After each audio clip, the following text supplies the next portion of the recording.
everyone, thanks for meeting with us today. I'm Victoria. And I'm Quentin. And today we're going to be talking to you about project managing and the secret to excellence.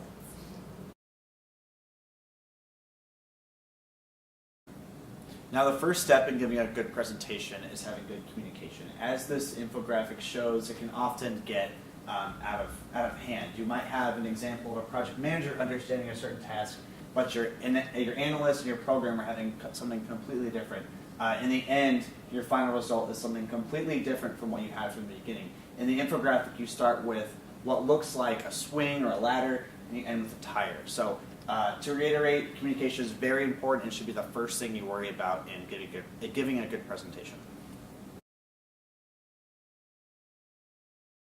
Because communication is such a key component in presenting, you're going to really want to understand the elements of communication. First, do this by identifying the tasks at hand. Make sure that everybody involved in the project really knows what's going on. You understand the expectations and the end result, so there's no blurred lines in that process. And definitely create a schedule and follow it. Something that just because you've made it doesn't mean you don't need to utilize it. Once you understand the elements of communication, your next step is learning the trifecta of project management. These are three important aspects that help the process along. You're going to want to look at the scope, the cost, and the time frame of the project. You're going to want to start with the scope because that really lays out your outline. Not only is it your goals and ambitions, but what's realistic, what your end result could be, and that way there's no miscommunications along the way. The other two really key aspects of the trifecta are cost and time. First and foremost, you need to have kind of a set budget of how much you're willing to spend on the project, kind of a timeline or a scale. Next, the time, right? You want to have a schedule of how long you're going to have to execute the project.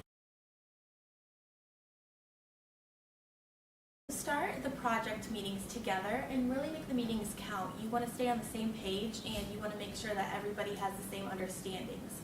So you need to lead an effective meeting by keeping your audience engaged.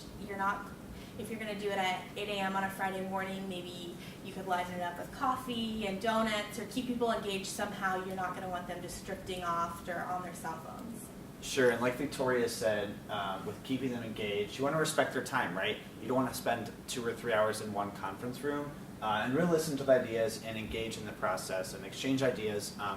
Make sure that you are being really receptive to new ideas and don't just think that your automatic status quo idea is the best way to go.